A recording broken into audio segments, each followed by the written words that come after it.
C'est toujours un même plaisir que je vous retrouve, chers fidèles de la télévision Renaissance. Bienvenue à cette édition en langue française de ce lundi. Les titres pour démarrer.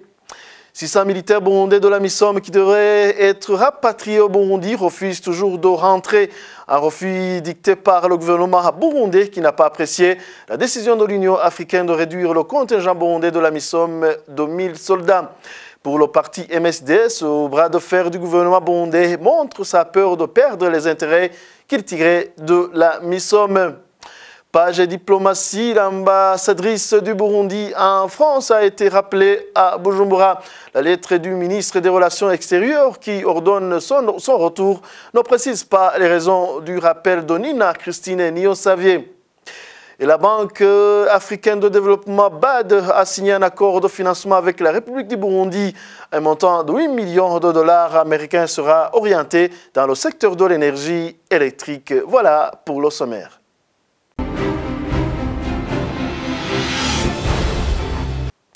Encore une fois, bienvenue. Je vous le disais tantôt, 600 militaires burundais de la MISOM qui devaient être rapatriés au Burundi refusent de rentrer. Un refus dicté par une injonction du gouvernement burundais qui n'entend pas se plier à la décision de l'Union africaine de réduire le contingent burundais de la MISOM de 1000 soldats.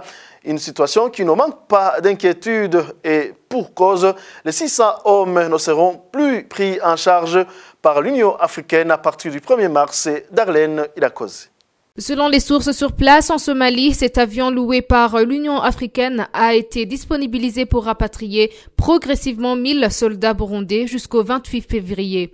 Ce dimanche, il était prévu l'embarquement dans notre groupe d'hommes vers Bujumbura, mais ça n'a pas été le cas. Selon toujours nos sources en Somalie, le gouvernement a décidé unilatéralement de rapatrier que 400 troupes des 1000 qui doivent être retirées de la mission. Cet incident arrive au moment où, mercredi de cette semaine, le commandant Amisom avait rencontré le commandant du 11e contingent de l'armée burundaise pour essayer de le faire comprendre qu'il ne devrait pas engager en bras de fer avec l'Union africaine. Les militaires burundais en mission aujourd'hui s'inquiètent sur le sort réservé aux 600 hommes qui vont rester. Les mêmes sources affirment qu'à partir du 1er mars, ces militaires ne seront plus assistés par l'Union africaine.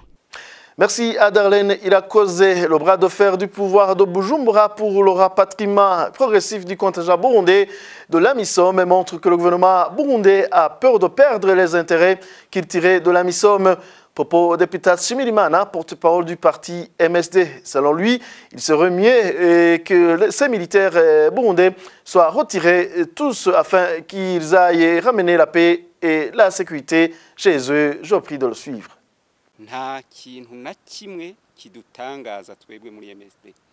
Rien d'étonnant au parti MSD de voir le pouvoir de Bujumbura qui affiche un comportement qui n'est pas bon, qui veut toujours mépriser la communauté internationale. Aujourd'hui, il refuse que le contingent burundais soit rapatrié.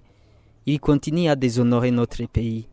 Au sein de l'FDD, et aussi, ils le savent qu'ils ont un comportement visant à déshonorer le Burundi. C'est impossible.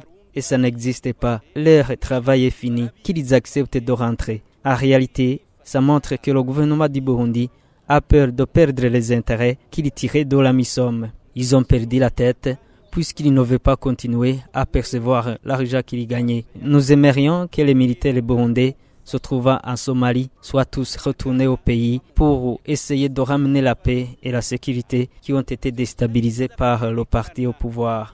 kugira ngo bafashe kugarukana amahoro n'umutekano byahungabanijwe n'abadede. Toujours pour Epitas Shimirimana, c'est à travers un dialogue inclusif que les Burundais reconnaîtront la paix. Encore une fois, suivez. Nta gishasha ishirahamwe mpuzamakungu ONU yashikirije uno munsi.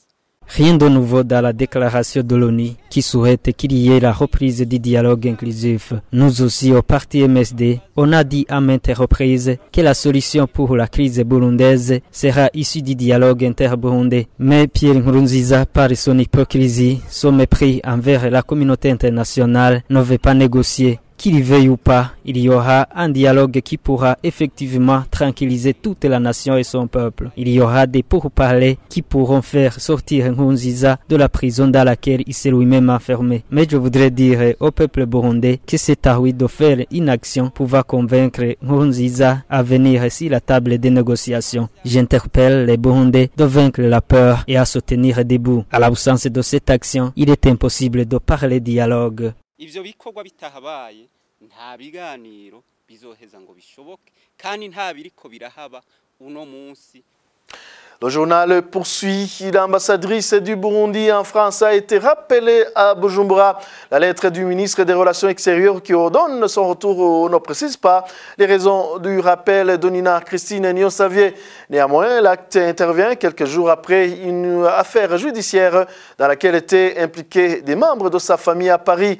Une affaire qui aurait mal tourné. La lettre demande à l'ambassadrice de rejoindre le plus rapidement possible la capitale burundaise. Nina Christine Nionsavier est connue pour défendre bec et ongle le pouvoir de Bujumbura. On l'a notamment vu sur des chaînes de télévision françaises nier les crimes dont le pouvoir et les jeunes Imbonerakure du parti CNDD-FDD sont accusés ou encore affirmer que le dialogue interne piloté par la Commission nationale du dialogue a été inclusif et le plus concluant.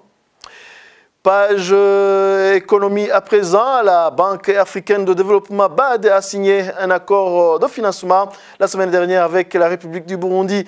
Le représentant résident de la BAD au Burundi, Abou Amadouba, a indiqué que 8 millions de dollars américains est le montant destiné aux différents projets, notamment l'amélioration de la vie de la population burundaise à travers une disposition accrue d'une énergie électrique à coût abordable. Suivez.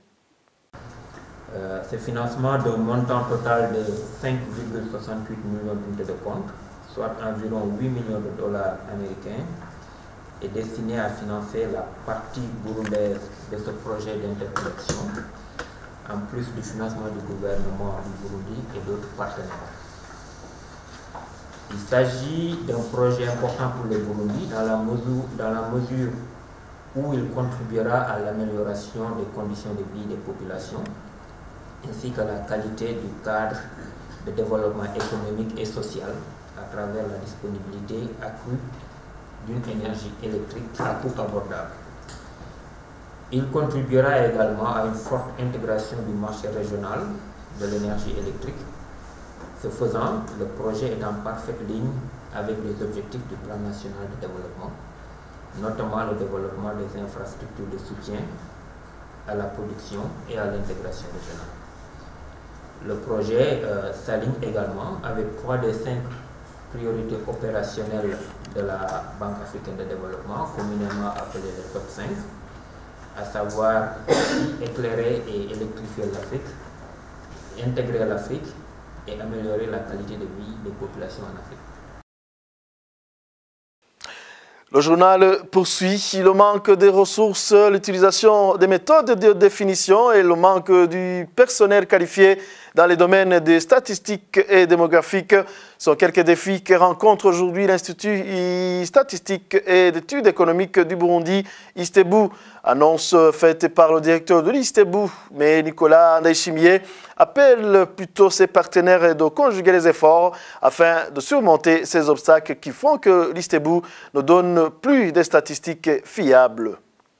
Je vais faire une présentation sur le système statistique national et la présentation s'est beaucoup focalisée sur les défis auxquels le système statistique national fait face.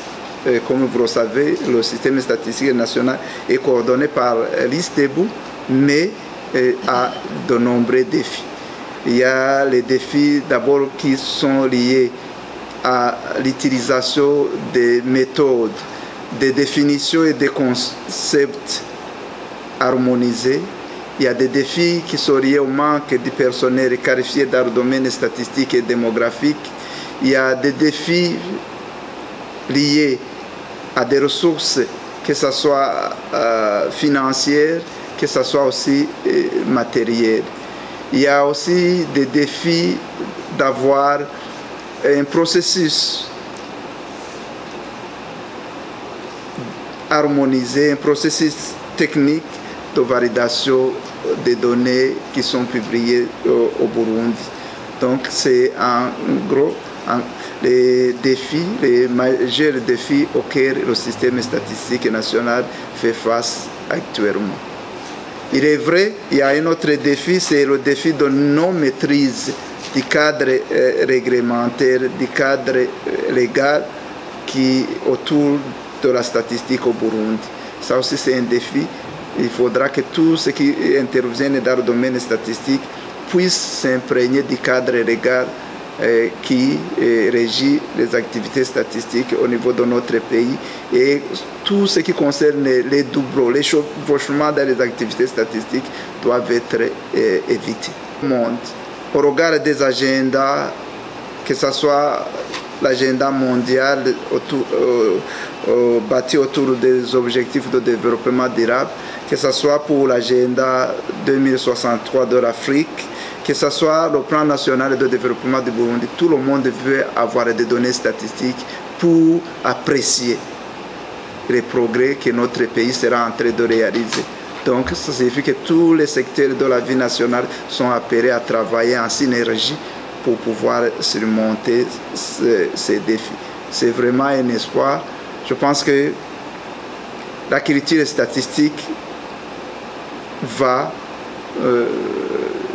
je dirais, sera cimentée parmi toutes les composantes de notre système statistique national, et nous allons vous offrir un beau menu avec des statistiques fiables et de bonne qualité.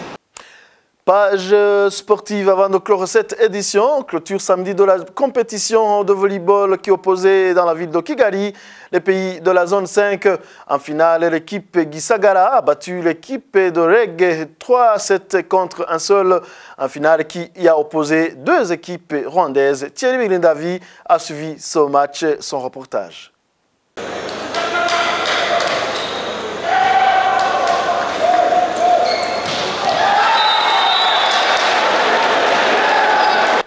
Ce samedi 23 février, la compétition de volleyball organisée par African Volleyball Confederation, zone 5, en phase finale, deux équipes rwandaises ont croisé le fer, à savoir Gisagara Volleyball Club et Leg Volleyball Club. La coupe a été remportée par Gisagara Volleyball Club avec 3-7 gagnés contre un seul set seulement pour l'équipe adverse. Les spectateurs ont été témoins d'un spectacle extraordinaire car les deux équipes ont fait preuve d'un niveau de jeu élevé tactiquement. L'équipe gagnante a été récompensée par une coupe et un chèque de $1 200 américains, alors que la deuxième a été récompensée par un chèque de $800 américains. Mulangwa Nelson, d'une taille de plus de 2 mètres, numéro 5 de l'équipe de Gisagara, a été sacré meilleur joueur durant toute cette compétition. Il a quitté le stade de Mahoro avec une antenne parabolique et son décodeur DSTV. Il n'a pas caché son immense joie après la victoire qui n'est pas sans périr de son équipe contre l'équipe pas des moindres de REG.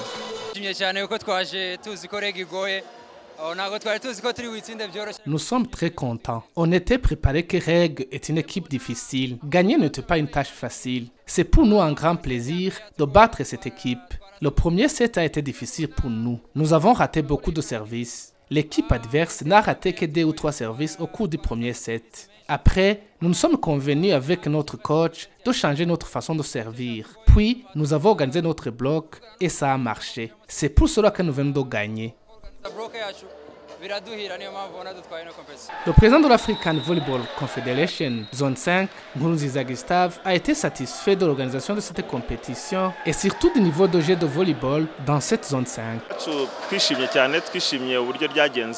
Nous sommes très contents de cette compétition. D'abord, nous avons été satisfaits par le nombre des équipes qui ont participé. Ils avaient été invités un peu en retard à cause de certaines difficultés dans l'organisation de cette compétition. Mais malgré 7 équipes étrangères et 5 équipes locales ont pu participer dans cette compétition. Une compétition avec 12 équipes est une compétition sérieuse. Et aussi, comme on le souhaitait, même le niveau de jeu est élevé. Les équipes ont fait suffisamment d'entraînement. C'était par ailleurs notre objectif. Comme ça, les joueurs qui seront sélectionnés dans leurs équipes nationales respectives auront été entraînées suffisamment. L'équipe comme Gisagara est en train d'être préparée afin de mieux représenter au Rwanda. Même chose que les autres équipes qui représenteront leur pays. C'était notre mission principale. Deuxièmement, on voulait soutenir le programme Visit Rwanda. Et on était satisfaits par notre hospitalité ici au Rwanda. Pour dire que le Rwanda y gagne et de différentes manières. 5 pays avaient participé dans cette compétition, à savoir le Burundi, l'Ouganda, la Tanzanie, le Rwanda pays hôte et l'Éthiopie. Le Burundi avait été représenté par l'équipe amicale Volleyball Club de Bujumbura qui n'a pas pu dépasser la phase éliminatoire. Dans cette compétition, parmi les 4 équipes qui ont atteint la phase de demi-finale, 3 équipes étaient rwandaises et une équipe ougandaise. Le retour sur ces demi-finales avec toujours Thierry Bigirindavi. Volleyball Club de Bujumbura qui n'a pas pu dépasser la phase éliminatoire. Parmi les 2 matchs de la phase de demi-finale de ce vendredi, l'un opposait l'équipe ougandaise avec l'équipe de Gisagara du Rwanda. Cette équipe ougandaise s'est inclinée à la puissante équipe de Gisagara du Rwanda sans remporter aucun set. L'autre match a opposé des équipes sœurs du Rwanda, à savoir UTIP Volleyball Club et REG Volleyball Club. Ce dernier a remporté 3-7 contre un seul set de l'équipe adverse. Les équipes rwandaises ont fait preuve d'un niveau élevé de volleyball comparativement aux équipes des autres pays qui avaient participé dans cette compétition régionale. L'équipe amicale Volleyball Club de Bujumbura qui avait représenté notre pays dans cette compétition a pu battre l'équipe tanzanienne dans un match de classement 3-7 contre un seul. Merci à Thierry Bigirindavi. C'est sur cette actualité sportive que nous mettons en point final à cette édition. Merci à vous tous d'avoir tenu compagnie. À la prochaine.